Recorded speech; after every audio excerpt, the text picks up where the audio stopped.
I'm thinking of getting into aerial and drone photography for these whack-a-moles in the future. So whack-a-mole, number 105, which comes after 104, before 106, in the record room. If you haven't seen the Maslov Record Library tour, check it out. The main wall, the S to Z wall, the Beatle and Jazz wall, some tone poets and things like that. 5 random picks. Let me get you situated here. Thanks for watching. Thanks for joining me in these random picks. If you're new to it again, 5 random picks from my vinyl collection. I feel like Superman, you know, he just takes the glasses off, you don't recognize me.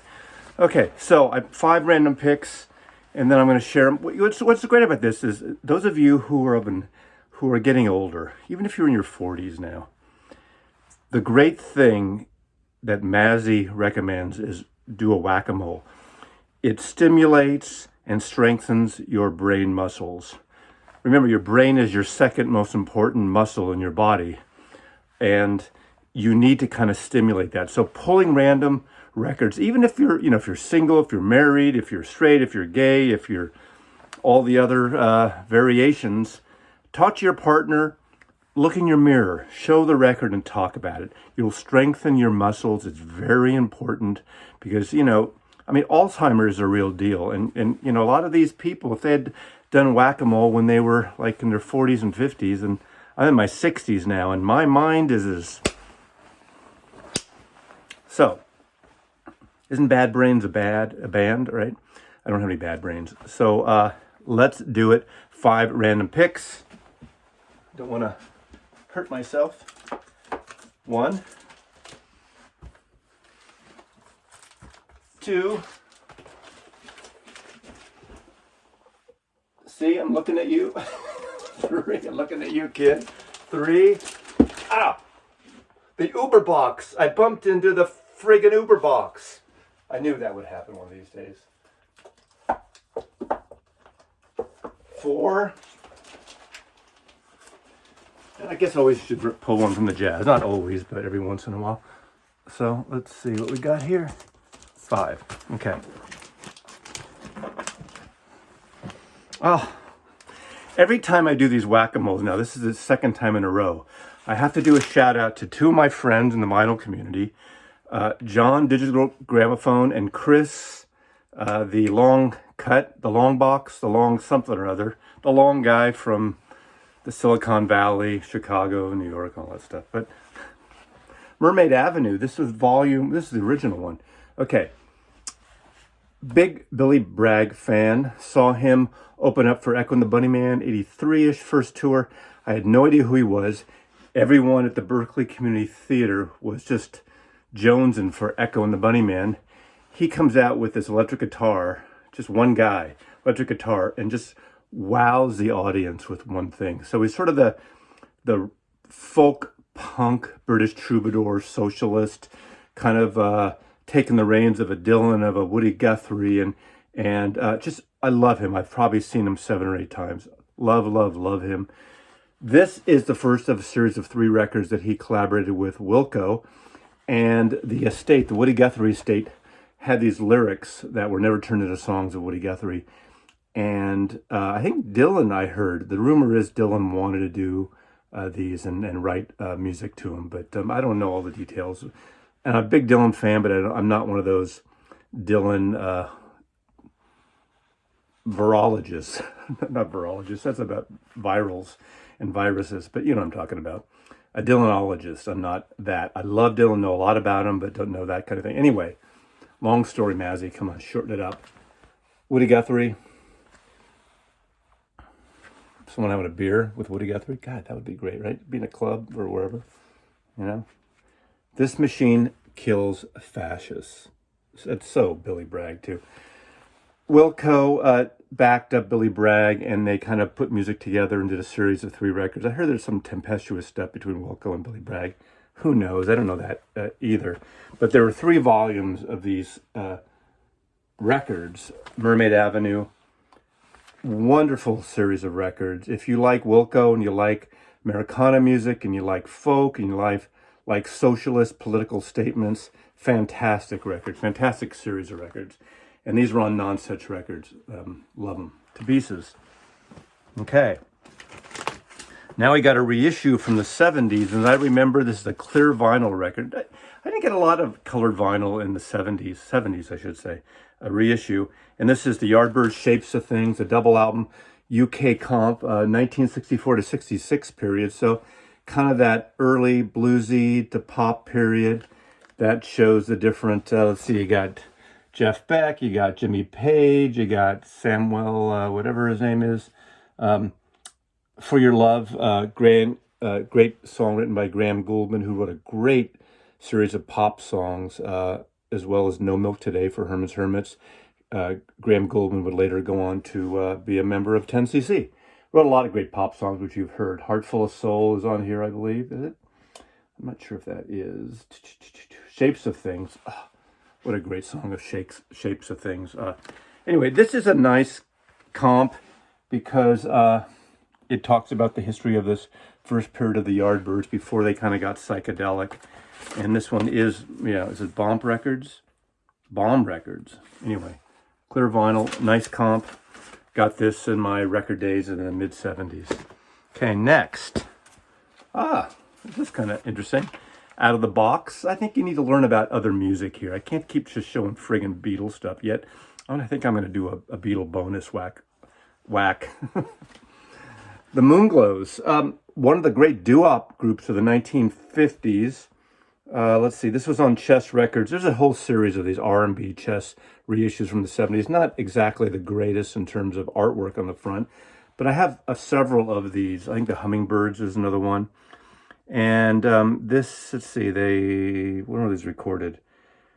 So some of these recorded, I guess, in the late 50s, early 60s. And Let's Go, Thrill Me, Seesaw, Kiss Me, We Go Together, Secret Love, Blue Velvet. What a great song. Blue Velvet, one of the greatest songs. Of course, most people of a certain generation only know Blue Velvet because of, David Lynch, the film. And they use that song in the film, not this version. They use the, is it Bobby V? Was it Bobby V? Someone's going to write in, I'm thinking Bobby V, right? I know it's not Bobby Darin. Blue, she wore blue velvet. Friggin' great song. God, this is really great. Look at that. The Moonglows. I got to listen to this today. See, when I do these whack-a-moles, I usually listen to at least 3 of them, the minimum. Sometimes all 5 after the fact, because it's a good way to pull things. And it's good for me to remember what I have in my collection. So the Moonglows, a chess reissue from 1976. Yeah, 1976. Got it. Sometimes I surprise myself.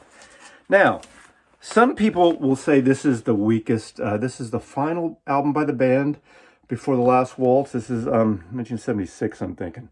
This came out the year of the Last Waltz, right? Yeah, 1977. So this came out actually after the Last Waltz. No, that can't be right. Last Waltz was in the movie, came out in 78. Well, maybe. Anyway, this is a promo copy I got. This is their least best album, the worst album, but it's still a good record. And it's, the original band members, Capitol Records. I got a promo copy. Right as Rain. This stuff gets a little safe for them, but still, I love Right as Rain. Beautiful song. Christmas Must Be Tonight, which is, their big Christmas song, which has been on some other comps. Obviously, the band. Robbie Robertson, Rick Danko, Levon Helm, Garth Hudson, Rick Danko. God, I love when I know people by heart. Mastered by Bernie Grunman. This is 76, 77-ish. I'm sort of puzzled why that says 77, unless it was recorded before and put out. Someone's going to call me. I just don't remember. So as much as a good memory I have, Islands, the band, Capitol Records, their final record. Northern Lights is the one right before this, and I love that record. This is the weakest, but it's still a great record. And if you're a fan of the band, you have to have this record too. And then number 5, this is interesting. This is from the Jazz Wall. This is Angel Records. Angel Records was the division of Capitol Records, which is their classical division. And this is Django Reinhardt. This is actually an issue of older tracks from the late 40s, I believe. Must have been late 40s. But, well, recorded in the late 30s, so it really goes back even further. Okay, Django Reinhardt, one of my all-time favorite guitar players, gypsy guitar players. Amazing guitar player. Has a really unique style, kind of, oh God, just a gypsy, jazzy thing. And Stefan Grappelli, lived into his 80s, I believe, maybe even 90, and did a bunch of records on classical, jazzy, crossover things. One with Jean-Pierre Rampal on flute, and Stefan Grappelli is a violin player. The Hot Quintet of the Hot Club of France. I have so many records put together of Django Reinhardt and Stefan Grappelli, and they're so amazing. It's some of the most beautiful kind of feel-good music you'll ever hear. It's just wonderful. It's not straight jazz, but it is jazz, and it's of a time, but it's so gorgeous. Cocktail type of music in a way. And there's obviously some hits like Fats Waller's Ain't Misbehavin', great song. Exactly Like You, Running Wild, Body and Soul. I mean, come on, these great jazz classics. Yeah, this is a series from the 70s that came out by Angel Records. Again, it's probably a red label, because nope, I'm wrong. I remember this one. They had a red label on some of their things, but this Angel for You. Now someone's going to say, God damn it, I hate when Mazzy puts his fingers on his record because his sweaty shit gets on his vinyl. Chill out. Records last and are pretty solid. You keep them kind of nice, good shape. Now, to end the whack-a-mole, I'm going to do a Beatle bonus just because this month, All Things Must Pass, 50th anniversary, 51, is coming out. So let's just do a Beatle bonus since... this is the Beatle wall. I almost knocked one over. So there's a lot of okay, I'm not looking, but there's a lot of frontal records here. So,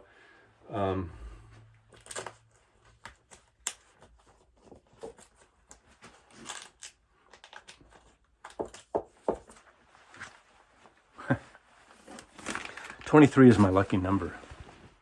23. This EAS series, yeah. I said this before. If you see the EAS series of Japan, they're not the greatest sounding records. The source material is not that great. However, I have most of them or all of them. And what Japan did is, in Japan, and these are from the 70s, they put out all their versions of the British albums and of the American albums. And obviously, this is their version of the Butcher cover, and they chickened out too, did not put the Butcher cover on here. Yesterday and Today, the trunk thing with Obi. Great comp. Japanese Beatles. Keep them out of the country, those Japanese Beatles. We could get a virus. So, now, chill out.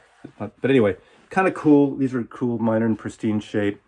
I probably never played this particular one. I played a handful of the ES series early on, thinking they were really, really great. Because, there was a time when, and rightly so, a lot of Japanese pressings were using better vinyl and a lot of jazz records.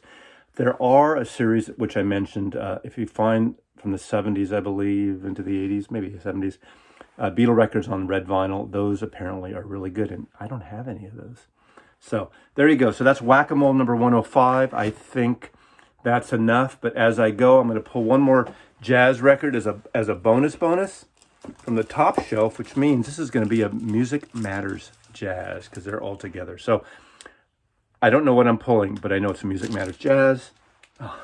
Song from my father, Horace Silver, with that great opening song, A Song from My Father, which those of you who are rock fans, if you know Ricky, Don't Lose That Number, Steely Dan, they took the riff down, down, down, down, down, down, down, from that song. Joe Henderson, Carmel Jones on trumpet, Horace Silver piano, Teddy Smith bass, and Roger Humphreys. Kay Pasa, the kicker, Lonely Woman, and Calcutta Cutie, and Blue Mitchell, Jr., Cook, Roy Brooks, Gene Taylor. Fantastic record. So there's the jazz thing. There's the Whack-A-Mole random picks. Mazzy loves you. And we'll keep it up to 106 eventually. I think we need to take a little break and do some other things first. As He loves you.